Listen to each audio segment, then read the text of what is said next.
Welcome everybody to this panel titled India's Obsession with Shooters.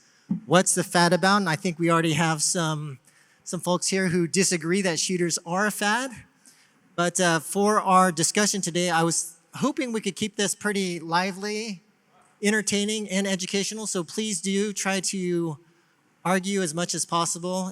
Like dissenting different opinions, I think would be better than us all just kind of agreeing. So let's try to keep this a little spicy, but maybe we could start with quick introductions from our panelists here who are all very impressive and working on super cool projects, and we'll start with Mayur. Hello, everyone. This is Mayur. I have the fortune of running a game studio out of Bangalore called Hypernova Interactive. And right now we're building a game called Maya Nagri, which is an open world game built by Indians for Indians in Hindi. So the idea with that game is we are looking to target like the bottom of the pyramid in India, where users, the majority of Indians that have like a 12-15,000 rupee phone should be able to play our game. Yeah, Jwala. I think it's on. Sorry, I was just checking out what the mic does. I'm Jwaland. I'm the game director in Super Gaming. I work on Indus. I have the privilege of doing that. And I've been a shooter player for as long as I can remember. So yeah, that's what I am. Hello everyone, my name is Shantanu. I'm the founder of Uniplay Digital. Currently we are working on Chalice of Souls. It's a PC and console games. And a non-shooter side of the conversation is going to be me. So let's see how it goes. Hey everyone, this is Ojas. I'm the founder and CEO of Mayhem Studios. We are working on a game called Underworld Gang Wars, UGW in short. It's again a shooter. I love playing games and we love building games as well. So we believe that India is the next big market, much like the panel here. And that's why day and night, that's what we do. All right, so I think maybe what we could do is start with a little bit of context. I think all of us here know that shooters in India is a top genre, that many, many Indians seem to love shooters. And in fact, maybe one of the biggest differences with shooters relative to other genres in India is that it does seem to monetize. And so I don't know if you believe the rumors out there, but when we think about games like PUBG and Garena Free Fire, the rumors are that the data services have significantly underestimated the amount of IP revenue, and that some of these games could be making potentially millions of dollars a year just in India. So I think one of the biggest differences there would be that this is a type of genre that in India seems to be monetizing pretty well. And then also, when we look at the top charts based upon data.ai data, if we look at the top 5 grossing games in India, 3 of them are shooters. So Free Fire, BGMI, Call of Duty Mobile. And the other 2 games are Coin Master and Candy Crush. Now, when we look at top genres by downloads, top genres for India include games like Ludo, Match 3, driving, and runner games. So given that as context, I wanted to start with the first question for maybe the 2 guys doing shooter games. I know you're kind of shooter adjacent, Mayur, but maybe Jwalant and Ojas, starting with you, Jwalant. Why did you guys choose to make a shooter game? What was the origin story? What was the decision-making process that had you guys decide we want to work on a shooter for India? So we have been making shooters a while before the collective realization of what a goldmine shooters are in India. Our first game was Maskan, soft launch in 2016, 70 million players, and that attracted a lot of talent around the country that had the love and passion for shooters. So our team collectively, they're obsessed with shooters. That's what they do. If they're not working on it, they're playing it. It's the same for me and everyone else too. So it was more of that shooters are in our DNA. Even if this, amazing opportunity was not there, we would still be trying to make it an opportunity, if anything. We would still be making a shooter today and tomorrow. Yeah, I think it's pretty similar to Jwalant. I think as a country, we love action, right? Like if you look at movies, if you look at other forms of entertainment, we love action. what's the best way to represent action in games? And the answer is very clear. So, as players, as a player, as people who like to be entertained by various forms in the team and in the country, I think shooters is number one by far because of that. And we also looked at the opportunity side of it. And the opportunity is quite large in a space like this. And it's freaking hard to build as well. So for some people, it's something they don't want to do. For folks like us, it's a challenge we love as well. So that's the other reason why we love building shooters. Right. And represented on the panel today, we also have a couple of other genres with Mayur doing like more of a GTA type of game. And Shantanu, you're not only doing a different genre in terms of like horror, action, adventure type game, but also not on mobile, but for PC console. So I'd love to hear from you guys as well. What was the decision-making process that went into choosing your genre? And in your case, Shantanu, about your platforms, maybe starting with you, Mayur? So for us, there were a couple of things apart from obviously the love of shooters. The number one thing was, we were looking at China and what kind of games did well there. We realized that there was a casual casino wave when the market was like very young. Then came the shooter wave, and now there's RPGs and MOBAs and 4X strategy that's dominating the market there. So what we realized is that almost for every market, obviously in some markets, shooters are more dominant than RPG and more deeper games.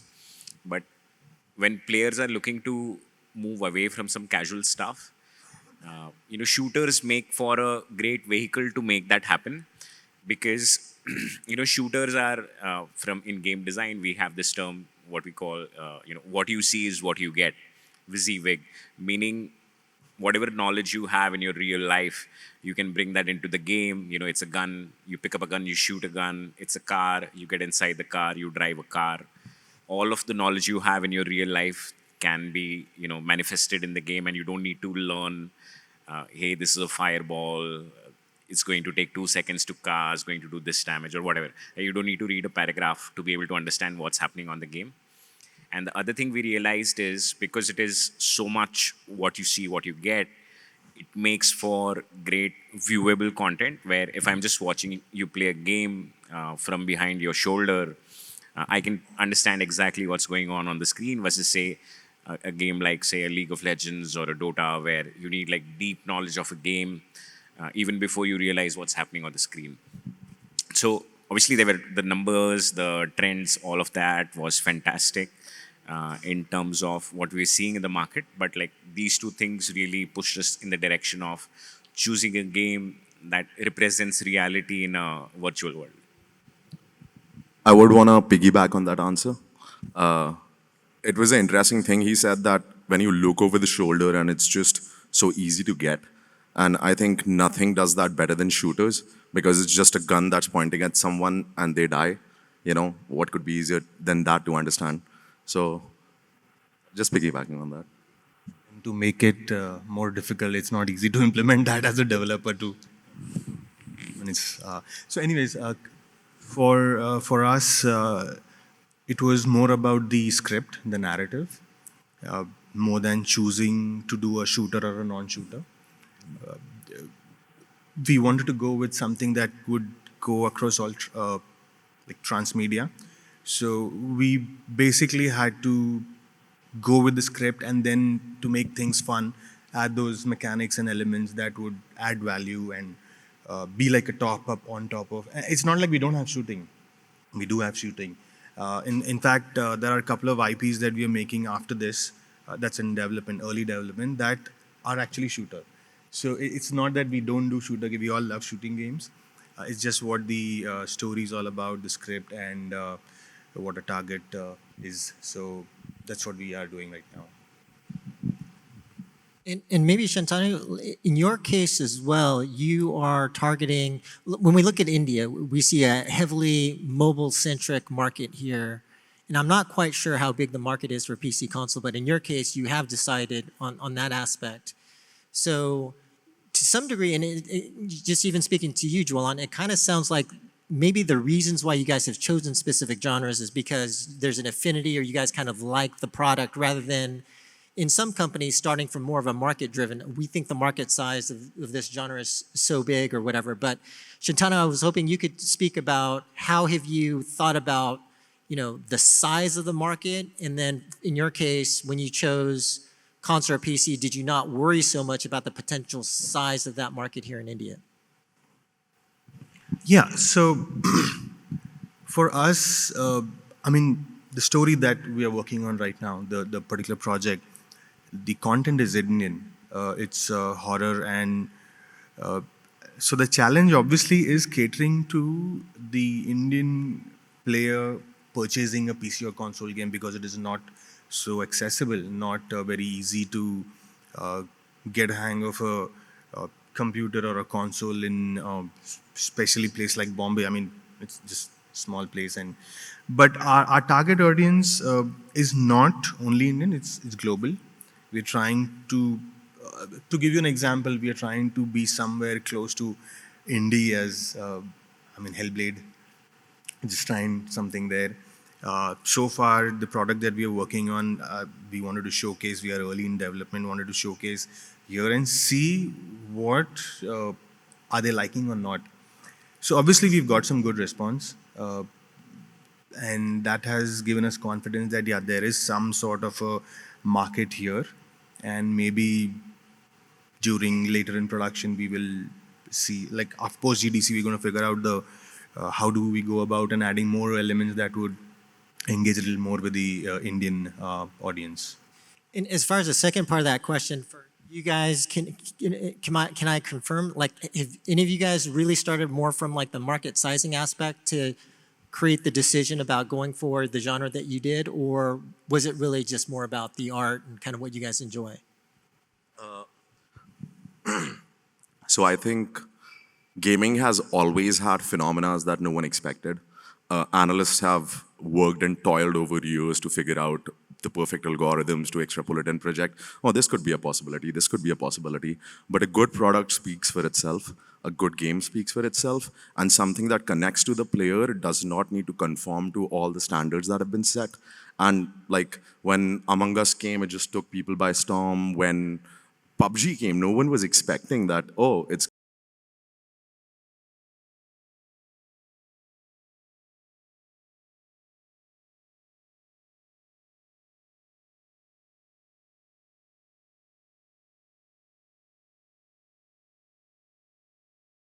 company.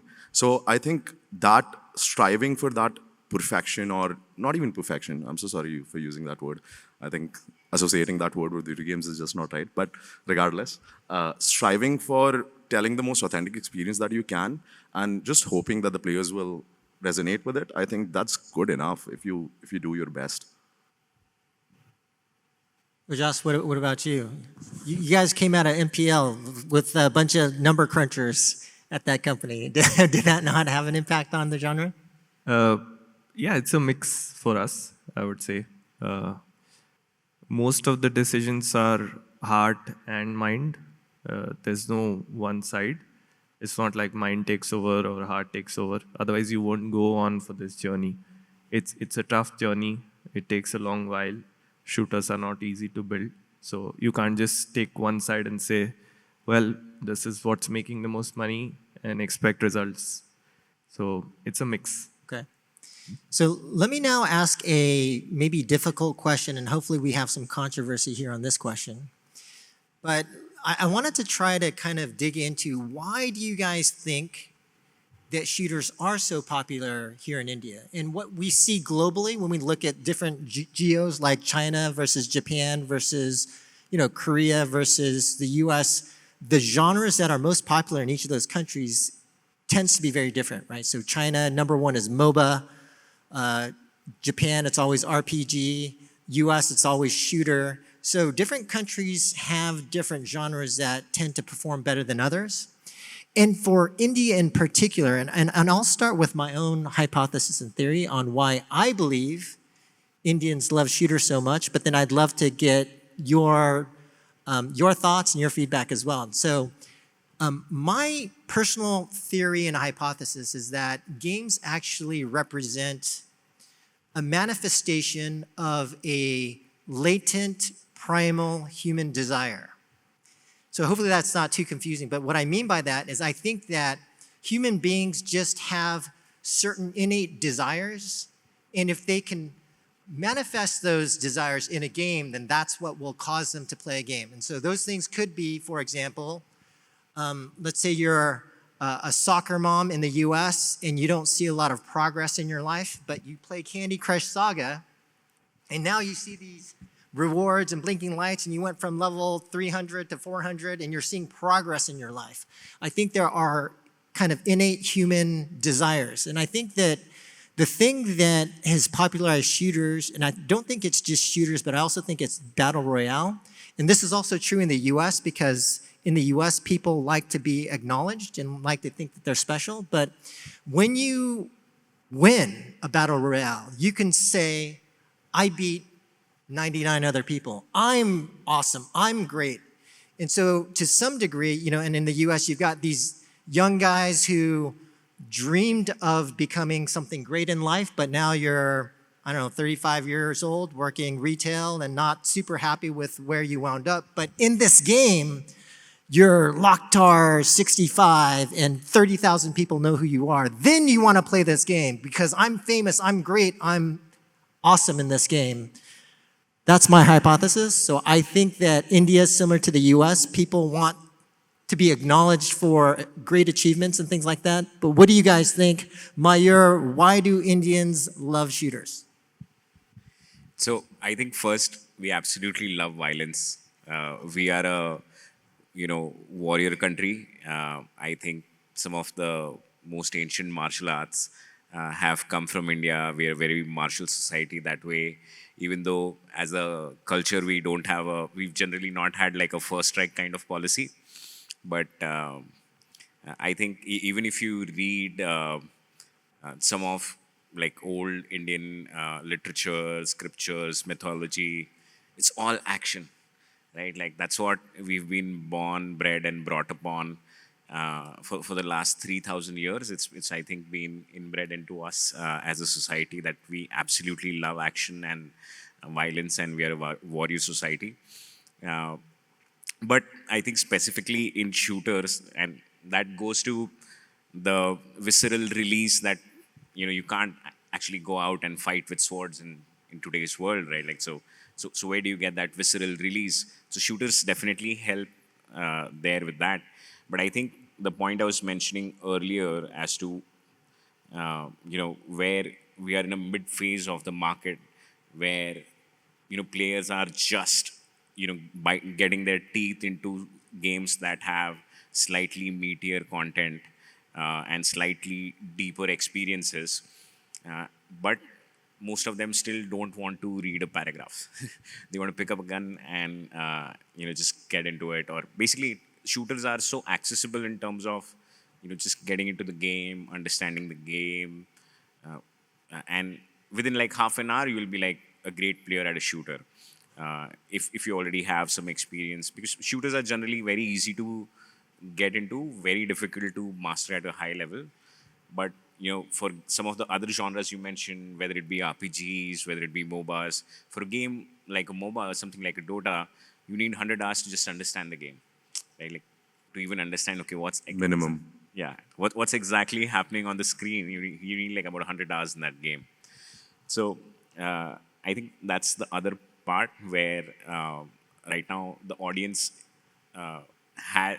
for them, shooters give them enough depth in terms of the range of experiences they've seen in games that it's exciting for them. But I think in 3 to 4 years time, because India also has a very large population, so there's going to be a whole bunch of players who are going to want to go beyond shooters. So but in about 3 to 4 years, what our prediction is that RPGs and MOBA games are going to start to pick up and do really well in India. And the other reason there isn't a MOBA that's doing well in India is because the Indian government banned all of them. So That's another story where I think a few Indian game developers right now are trying to build a MOBA, and there aren't any other MOBA offerings on mobile uh, that are, operating in India right now. But I think just a couple of years back, there was this game called, Mobile Legends Bang Bang, which is consistently in the top 10 grossing game for a very long time. So essentially, just summarizing, what I think is, uh, Indians want something that can be part of their life for longer and a high shelf life, and only then will they find value to be able to spend in that digital world, because we still, as an economy, as a society, are relatively new to the concept of purchasing and owning digital goods. So the longer your game stays with them, the more likely they are to make a purchase. And in that sort of category of games, where long shelf life games, apart from shooters, I don't think we have much offerings in the Indian market also that can offer that kind of an experience. And whichever ones there are, like let's say for example something like a Clash of Clans, that game also has been consistently in the top 10 grossing charts since its inception in India for almost 5-6 years. I think Mayur covered why we like shooters. Uh, I'll also say that it's also the collective consciousness that has been trained through our experiences over the thousands of years with invaders, then colonizers, and there's just so much angst. It needs to come out. And another part of just Indian diaspora elsewhere, everywhere, just feeling this need to conform to things. So I think that Indians just liking shooters is a way of taking control, where the control is slipping away from them as much as possible. And the other part of why we love battle royales, I think we've been conditioned into this rat race with everything. There's, for every single job opening, regardless of how good it is or how bad it is, there's maybe thousands and thousands of people looking for that job. We're a big population. Everything is a competition. And there is nothing more competing or more gratifying than being better than 100 people. It's instant gratification. A student prepares for 1 year for IIT and then eventually figures out, are they going to get in or not? And it has created that need in these guys to just, like seek some validation outside this trapped and very, to be honest, very suffocating reality. And I think that's why India and Indians and students, and we know what the age group that loves it. So that's why they like battle royals. And I think it's going to stay for a while. Both of y'all have covered pretty much everything, but what I think is a good outlet uh, will it be wrong to say that I don't think there's anywhere else we can get rid of or show our killer instinct to go kill people. And also, it's a good collaborative way to probably play together sometimes, and uh, win or lose doesn't matter. Just get into, for example, a Counter-Strike or a multiplayer on LAN. Like, I'm a PC and console guy, so I'll keep coming back to PC. So I think overall it's a good outlet to pick up a shooter game and just have fun with it without thinking. It's a no-brainer.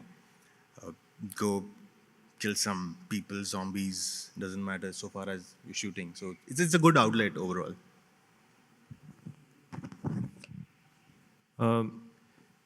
So I have a slightly different perspective. I think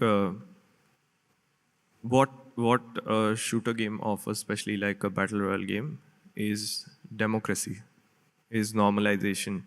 You get in, everyone has nothing basically. Go in, you loot, and then you survive and you win based on your skill, right? In day-to-day life, it's not the same. So it offers a chance for people to get into a world where you can't pay and win. No, you can't climb up the ladder by having more money. You can just go in there, have a great time. It's the same space for everyone. It's the same loot for everyone. You can show off.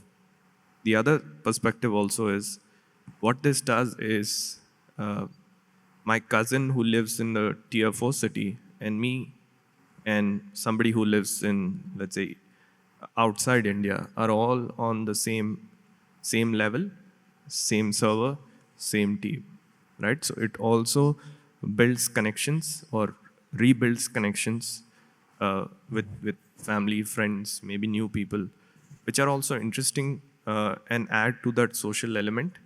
And the third aspect here is, in the end, why battle royale or why shooters are so popular is because everyone has this desire to be the best. You can be the best here.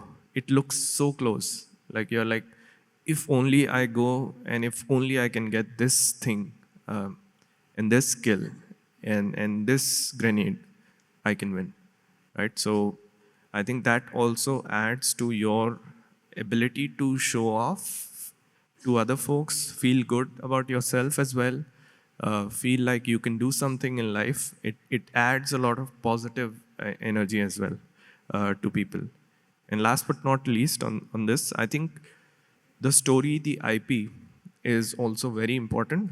And like, why do people love Bahubali? One, it leaves you at a cliffhanger, right? It leaves you at literally a cliffhanger also. In shooters, when all your senses are involved, you have your full concentration, you have everything there. That's the best way to relate to a character, to relate to a story as well. So that part also brings out people's attention and their association with the game, with the story, with the IP, much more than if you're playing a match 3 game or if you're playing a casual game. Even mid-core at times, you're building your city, you're building your barracks or whatever. The being at the edge of your perception and your skill makes you care that much bit more.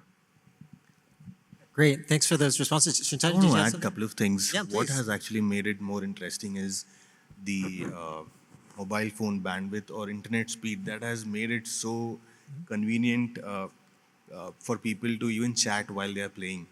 You know, that makes it more fun. The new console game, PC game, mobile games too, like some of our guys are sitting here, they keep doing that. And we don't know whom they are talking to or whatever, but they are playing internally and getting their head sorted probably. So it's a good way to let them be. That's my thoughts too. All right. The next question I want to ask is, when we look at the top grossing shooter games in India, they're all global foreign companies that have launched these games. I think all of us would agree that it'd be awesome if a local Indian company was top grossing in shooters for India. So maybe Jwalant and Ojas, it'd be great to hear some thoughts in terms of like, or actually from any of you. One, what does it mean to have a shooter specific for India? And then is that enough? Or what will it take for an Indian company making a shooter game to disrupt and basically beat out some of these games like Garena or, you know, Call of Duty Mobile, these other shooter games? What do you guys think? Okay, I'll go first. So we've seen this before.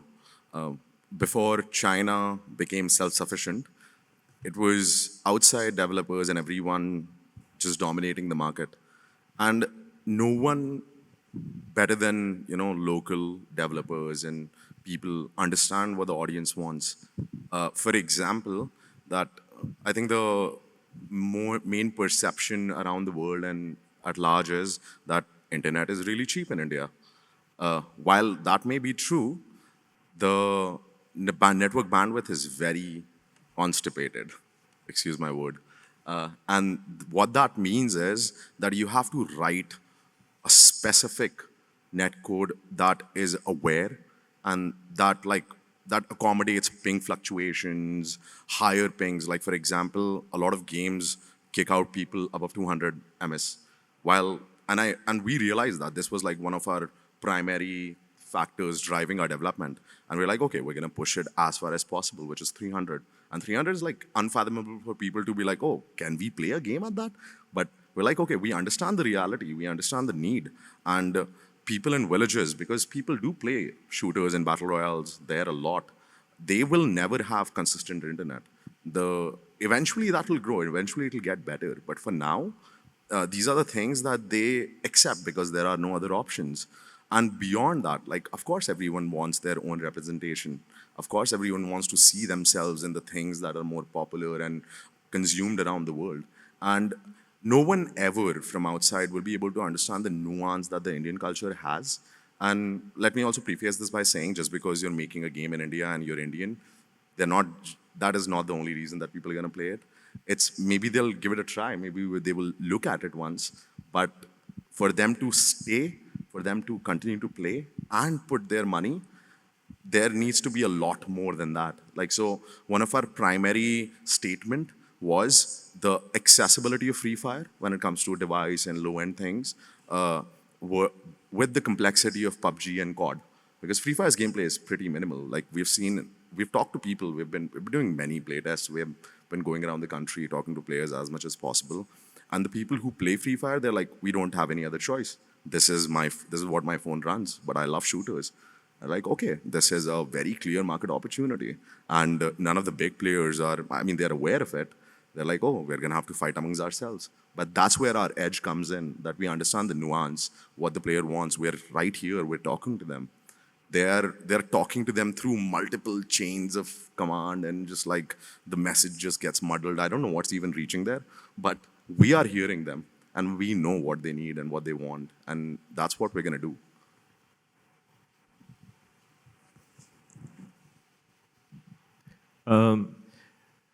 I think we would just love it if that's the case. It's very simple for us. Like, as a country, we are proud of our culture.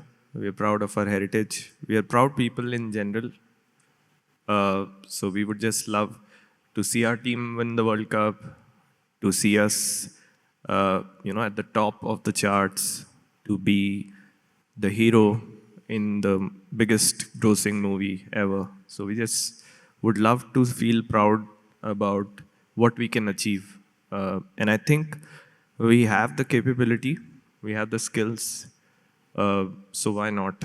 Why not just try to make something out of your own country, for your country, and possibly global as well, because the world has not seen India, and India has tons and tons of stories and tons of characters which deserve to be heard and seen and experienced. So obviously, making a shooter game is really, really hard, right? Especially when you're making a multiplayer one. The amount of infrastructure development, etc., all of that needs to go in, can only happen when a ecosystem is slightly mature enough where there is talent that can actually do that. And I think we're finally at the stage where we have some great folks sitting on this panel, and I think there are a couple more people in India that are building some great shooters that are out there. But as far as going after and figuring out how to beat global players in the Indian market, number one thing, you have to make a great game. I so agree with Jwalant. Like for example, right now we're building Maya Nagri, which is a game in Hindi set like in a fictional version of Mumbai. It's it's Indian stories, Indian characters, Indian places, Indian music, all that.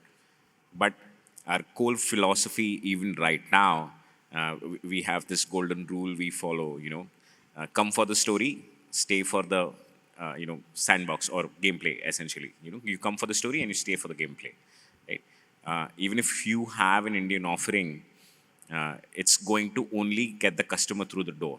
They're not going to stick around if you're not at gameplay parity, or because India is an extremely open market. Unlike China, we have access to all the top games by international developers that they want to push games here. There's no walled garden in India. So number one thing, your gameplay needs to be right at par or even better with all of these global guys. And then you can add that edge of what you have about the Indian market. Hey, I know how to present our culture better, or hey, I know how to make this more relatable to an Indian user, or like what these guys are doing, where it's solving like a specific technical need that the market has. But the exciting bit is that India itself is such a large market that now it's finally, and just a number of people, right? It's finally going to start making sense to make market specific games the way we are seeing in Korea, China, where they're building for the domestic market first. If it picks up, they're going to start exporting it in some form or the other. I think what you mentioned was very right, and even though just what you mentioned, like we have a lot of stories that have not been told, and also what you mentioned where come for the gameplay and the story here starts making sense when.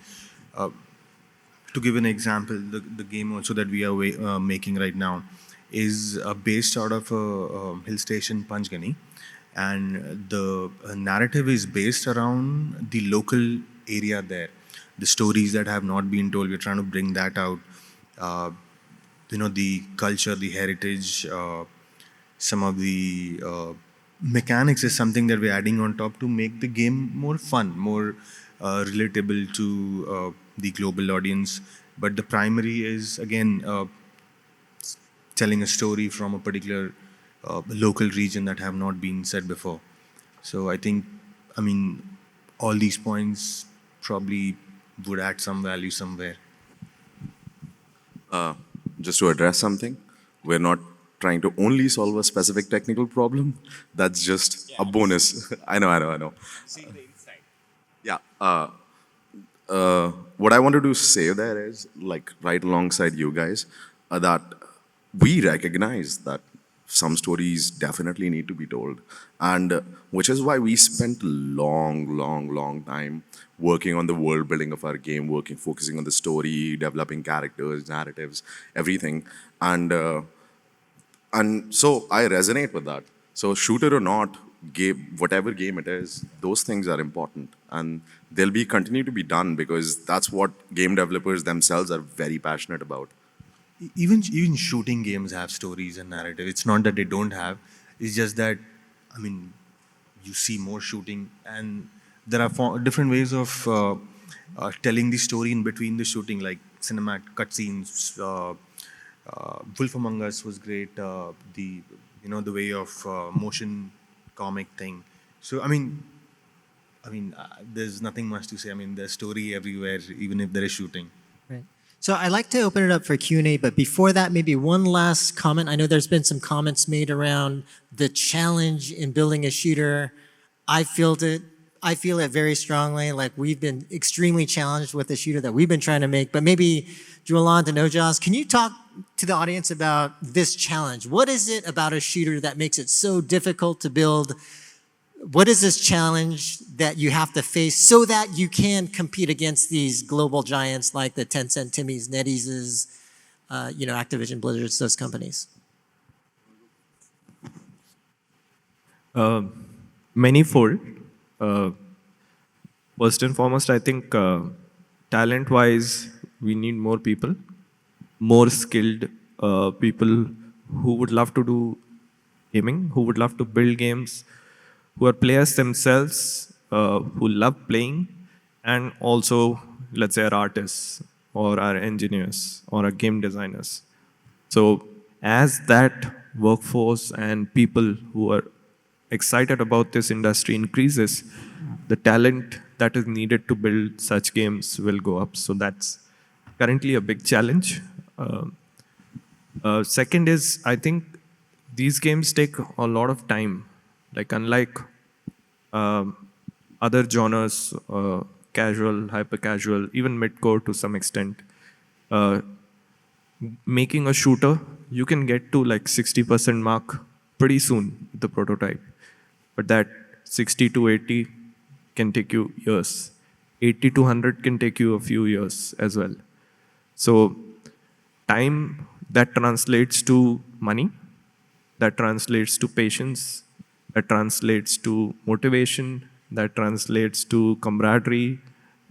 You need all of that, right? Which I think as a country with the startups that we've seen, startups are like 3 years unicorn, 5 years unicorn. Well, here it's a different journey. You're not just chasing a valuation, you're chasing a player's love. And that doesn't come easy. Like Indian players are also global standard in terms of their expectations.